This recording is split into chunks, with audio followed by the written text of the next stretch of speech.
Jjajja w'Obuyisiraamu mu ggwanga Omulangira Kasimu Nakibinge agambye nti waliwo abaliko olukwe lwe baliko okumujja mu bulamu olw'ensonga bo ze beemanyidde obulungi bokka. Ono agamba nti bano basobola okukola byonna bye baagala naye nga tekigenda kubeera kyangu n'akatono. Mu magezi aga bulijjo sinaayo nsonga lwaki omuntu yenna yandyagadde okuntuusaako obulabe.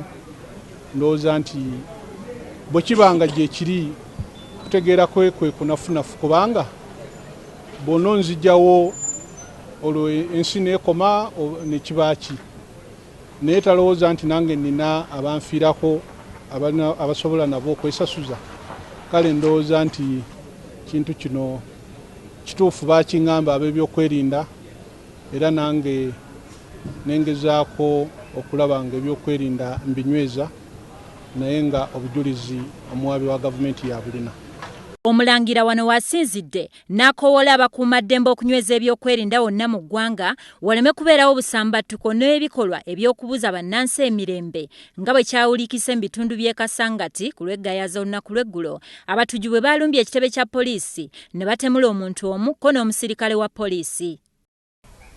Abantu be baakubye oba be baatukumbudde eggayaaza awo ebikolwa ebyo byonna si bya mukisa bya mu nsi eno era nga tusaba abalina obuvunaanyizibwa ku butebenkevu n'ebyokwerinda mu ggwanga lino babe nga bongera amaanyi mu kulaba nti bannayuganda n'ebyabwe byonna biri mu mirembe.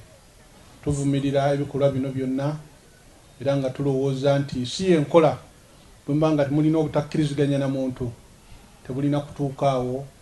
Tulina kusooka kutegeeragana kukkiriziganya ne bwe kubanga kulemye buli omu akwata eriye naye si enkola entuufu. Bw'atyo asabye abazadde ko ne bannabyabufuzi nabo balime olubimbi lwabwe nga bayigiriza abavubuka okukola n'amaanyi ate n'obugumiikiriza bulijjo nti y'engeri yokka mwe banaayita okugaggawala naye emizannyo gya zzaala gimanyiddwa ennyo nga betting gigenda kubannyika bunnyisi.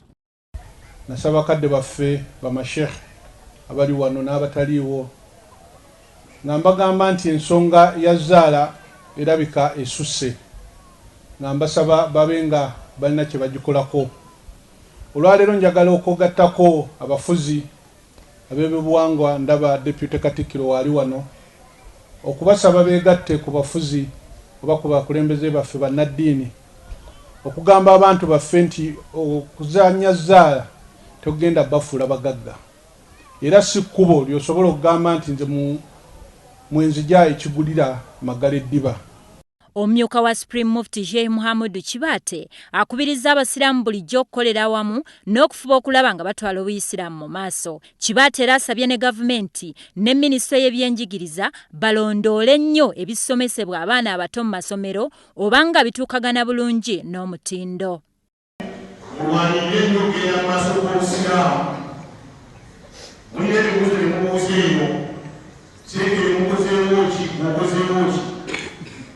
Amanya akasiga obulungi bwonna bw'obusiraamu Allah subhanahu wa ta'ala tubagajja mumwo.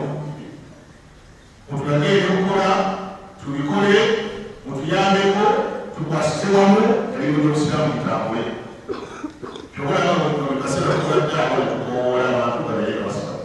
Kano kafuuka kalombolombo jjajja w'Obuyisiraamu okugabula abakkiriza n'Obuganda bwonna ku nnaku lwa Idi ng'akabonero ak'obumu, emirembe n'okwagalana. Nakyambadde Maria ku lwa WBS Naggulu.